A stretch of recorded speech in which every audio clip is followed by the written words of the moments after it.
next we will go over the risk assessment calculator. And this really brings together everything so far. So this is a big hunk of a calculator, and it's pretty impressive, I think. So it gives you a little information here. This calculator is based upon the risk assessment model found in the California Mosquito-borne virus surveillance and response plan. Some terms and parameters have been redefined and/or adjusted to permit implementation of this calculator. The environmental component, temperature and precipitation of this calculator use daily meteorological surfaces generated from the North American Land Data Assimilation System provided by the NASA Goddard Space Flight Center.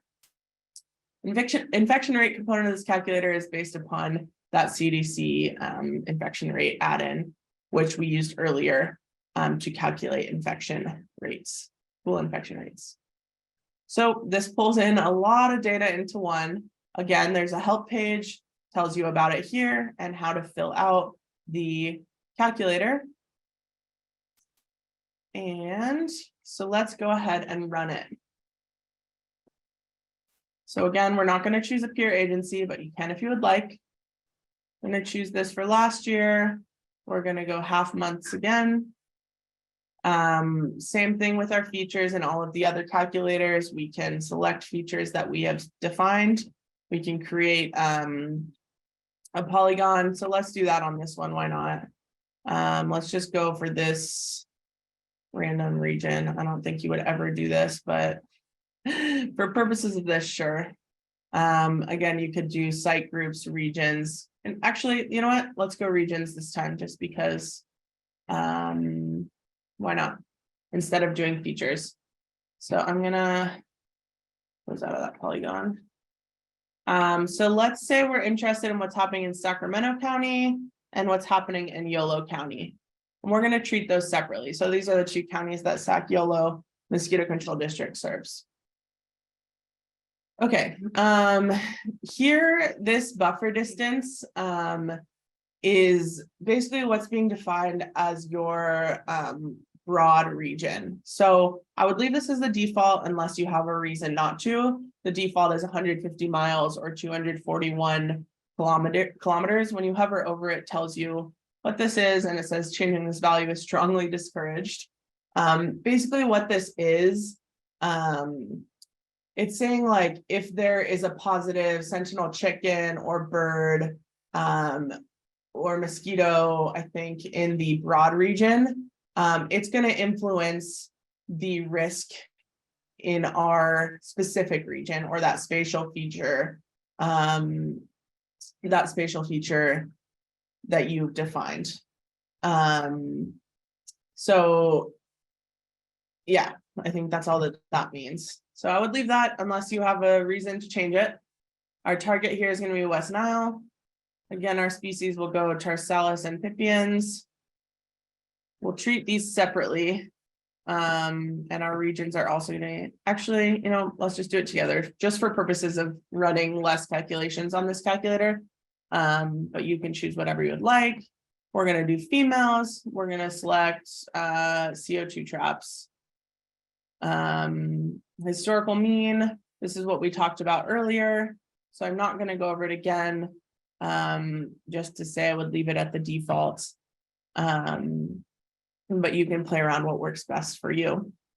And then this carcass period basically just allows you to decide how long to let the risk of positive carcasses or dead birds persist after the last one has been collected.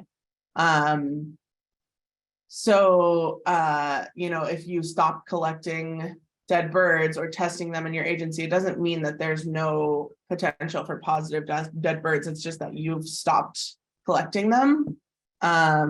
So when you hover over, as if you do that with other parts of our gateway, it'll tell you this is the number of days considered for carcass infections. 30 days is approximate to the number of days found in any given month. The risk assessment model found in that California mosquito response plan suggests the use of the prior 3 months, approximately 91 days. So you can play around with that. I'm going to change that to what they suggest from the 91 days. So we're only running 2 calculations here, which is our 2 different regions, Sacramento and Yolo counties. This calculator will take a little bit longer because it's pulling in everything, basically all of our data down to sentinel chickens, dead birds. And so let's let that calculate and give it a second to do. So the output that you're going to get from this calculator is sort of this color indicative output of what was happening in the half months in 2022. And so this is in that user-defined spatial area that I selected for West Nile, trap type carbon dioxide, almost all females, and then I just grouped the different QLEX species here just for purposes here. So in the top, you're going to get a overall risk estimate for those half months. And when you mouse over them, you will see what that's referring to. So which half month. So it's starting on that date. And you can see, as we would expect, in the middle of the year / late-ish summer, we start to see higher risk. And then that drops off in our winter and spring months. This gives you risk from the environment, our abundance data, the infection data that's going into this, and dead bird data. It would also include sentinel chicken data if it existed, but maybe it doesn't exist or something there.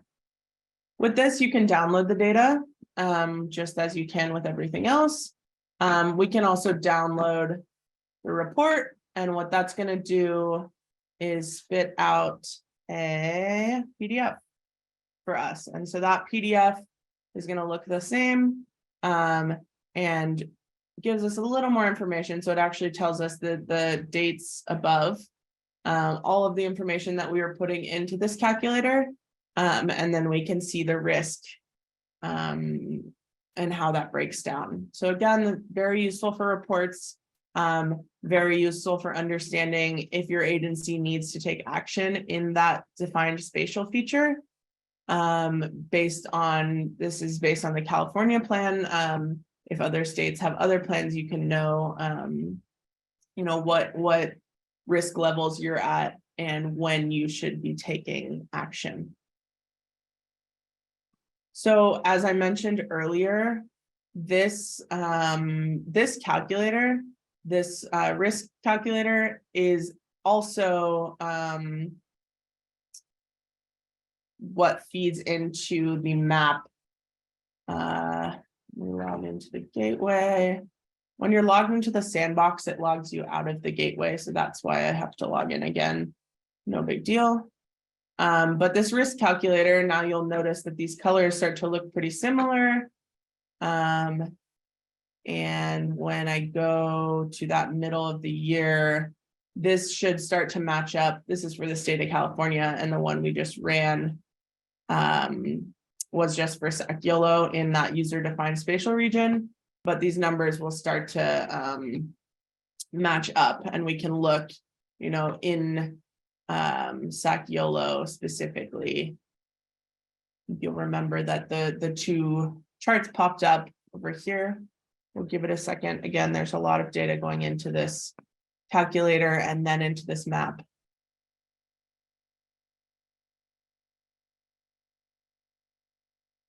And so we'll see these are those same 6, I can count, elements or parameters that go into that overall risk. So there are 5 parameters that go into the overall risk. And so our overall risk, at week ending in August 20th was that. And then again, you can see how that compares to other weeks down here. And this is for amphibians complex.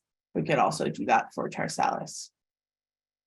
So 2 ways to visualize the same calculator. This is giving you for, the scale of your whole agency. If you click on it, you can also do a polygon, I believe. Yeah, this is going to be a big polygon, but you just double click to end that polygon. And then we would get outputs over here as well, which I'm not going to wait for.